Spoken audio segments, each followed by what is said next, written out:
बहुत बहुत स्वागत है स्टूडेंट्स आप सभी का। आज हम बात करने वाले हैं यूके स्टडी वीजा के बारे में। यूके इस वक्त बहुत ही वेलकमिंग मोड में है और बहुत सारे बेनिफिट्स हैं यूके स्टडी वीजा के। सो क्या क्या बेनिफिट्स हैं आज आपके साथ शेयर करेंगे। हमारे गेस्ट हैं स्टडी स्केयर से सीनियर कंसल्टेंट किरणदीप कौर जी। किरणदीप जी बहुत बहुत स्वागत है। सत श्री अकाल जी साਰਿਆਂ ਨੂੰ and thank you so much sir. So students अगर आपका कोई सवाल है तो नंबर डिस्प्ले हो रहा है लाइव कॉल का स्क्रीन के ऊपर, आप कॉल भी कर सकते हैं अगर कोई भी आपको डाउट है, कुछ आप पूछना चाहते हैं। सो किरणदीप जी, बेनिफिट्स क्या है आज की डेट में, यूके के big benefits.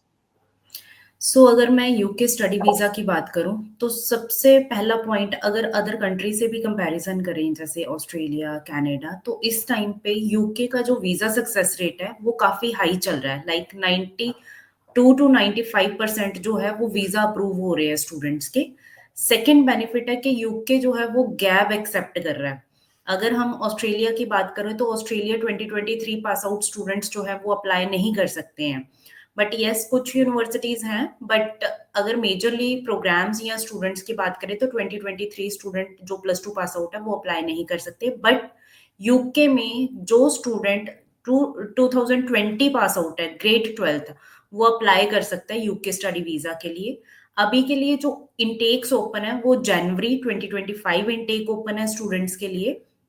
Apart from this अगर बात करें यूके स्टडी वीजा में, तो स्पाउस भी अप्लाई कर सकता है यूके स्टडी पे। एंड स्पाउस सिर्फ 2 प्रोग्राम्स हैं जिसमें अप्लाई कर सकता है। उसके अलावा अगर फाइनेंशियल की बात करें तो कुछ कंट्रीज हैं जैसे ऑस्ट्रेलिया या कनाडा, जैसे कनाडा की बात करें तो जीआईसी पहले ही चला जाता है। और ऑस्ट्रेलिया की बात करें तो फंडिंग बहुत ही स्ट्रांग चाहिए, 6 मंथ पुराने फंड्स या फिर फंड का सोर्स जो है वो क्लियर होना चाहिए कि पैसा कहाँ से आया अकाउंट में। यूके में ऐसी कोई रिक्वायरमेंट नहीं है। फंडिंग का बहुत ही स्मूथ स्ट्रक्चर है। अगर ट्यूशन फीस की बात करूं तो बड़े ही नॉमिनल से चार्जेस हैं। 6 मंथ की ट्यूशन फीस स्टूडेंट पे करके जो है वो यूके में जा सकता है। अगर इस टाइम पे बिग बेनिफिट की बात करी जाए तो यूके जो है वो वीजा के मैटर में सबसे इम्पोर्टेंट पार्ट ही वीजा है स्टडी करने के लिए। यूके एक ऐसी कंट्री है जो कि 95% जो वीजा अप्रूवल्स है स्टूडेंट्स के वो आ रहे हैं। जी सर। जी, सो बहुत अच्छा सक्सेस रेट है जैसे आपने बताया। जनवरी से पहले जाने के लिए आप क्यों रेकमेंड कर रहे थे। ओके सर, जनवरी 2025 में जाने के लिए मतलब मेरा मेन मोटिव है कि 2 Jan 2025 से जो लिविंग एक्सपेंस है यूके का वो इंक्रीज हो रहा है। अभी जो लिविंग एक्सपेंस चल रहा है इनर लंदन में, अगर स्टूडेंट जा रहा है तो उसको 1 ईयर की ट्यूशन फीस जो कि 13 से 14 लाख है आफ्टर स्कॉलरशिप, प्लस 1 साल का लिविंग एक्सपेंस जो है वो 12,006 पाउंड है जो करंट चल रहा है।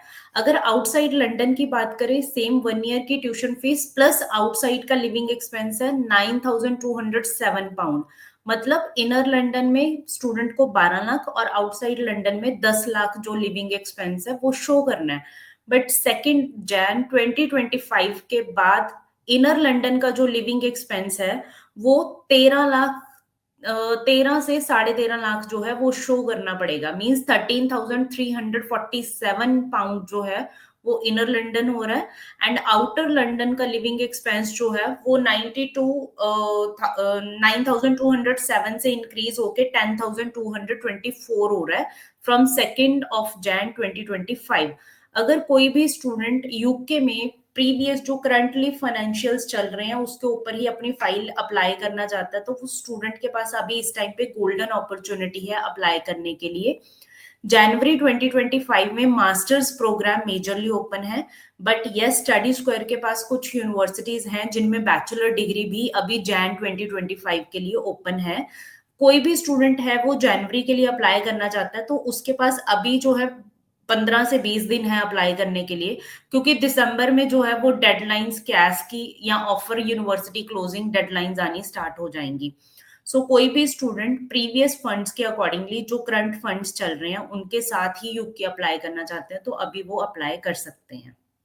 जी सर। सो फंड की एग्जैक्टली रिक्वायरमेंट्स क्या है और आप क्या सुजेस्ट करते हो, किन बातों का ध्यान रखना है जब फंड्स शो करने हैं?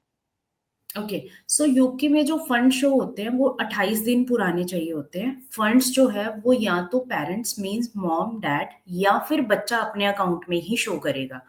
थर्ड पार्टी फंड्स जो है वो एक्सेप्ट नहीं होते। इवन सिबलिंग्स भी आपके फाइनेंशियल जो है वो स्पॉन्सर नहीं कर पाते।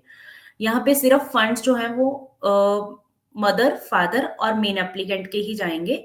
28 दिन पुराना पैसा होना चाहिए, नेशनलाइज बैंक में होना चाहिए, आरबीआई की गाइडलाइन के अंडर होना चाहिए बैंक। एंड फंड्स जो है सेविंग्स में भी दिखा सकता है स्टूडेंट और फिक्स डिपॉजिट की फॉर्म में भी दिखा सकता है। Totally depend. कोई हाई कमीशन कोई यूनिवर्सिटी आपसे ये नहीं पूछेगा कि पैसा कहाँ से आया, आपने कैश डिपॉजिट करवाया, किसी से ट्रांसफर करवाया, इट डज नॉट मैटर। बस आपका पैसा जो है वो 28 दिन पुराना होना चाहिए। लोन के थ्रू भी जा सकते हो, कोलेट्रल है, नॉन कोलेट्रल है, किसी भी तरीके का लोन हो उसके थ्रू अप्लाई कर सकते हैं। जैसे ऑस्ट्रेलिया में होता है कि अगर आपने लोन लिया है एजुकेशन तो उसका कोलेट्रल भी देना पड़ता है कि किस बेसिस पे लोन मिला है। यहाँ पे ऐसा कुछ नहीं है, आपका लोन सैंक्शन हुआ है, डिसबर्स हुआ है, वो स्टूडेंट अप्लाई कर सकता है उसके थ्रू, लोन के थ्रू भी। बस यहाँ पे एक चीज सबसे इंपॉर्टेंट है, अगर पेरेंट्स आपके फंड स्पॉन्सर कर रहे हैं, चाहे वो मॉम के नेम पे हैं चाहे डैड के नेम पे हैं, स्टूडेंट का बर्थ सर्टिफिकेट रिक्वायर्ड है जो कि एक मैंडेटरी डॉक्यूमेंट है, क्योंकि वो रिलेशन दिखाना पड़ता है हमें जो फंड स्पॉन्सर कर रहे हैं उनके साथ। सो अगर पेरेंट्स स्पॉन्सर कर रहे हैं तो बर्थ सर्टिफिकेट एक कंपलसरी डॉक्यूमेंट है। अगर मेन एप्लीकेंट स्पॉन्सर कर रहा है तो बर्थ सर्टिफिकेट की भी रिक्वायरमेंट नहीं है। बस फंड्स 28 दिन पुराने ही जाते हैं। जी सर।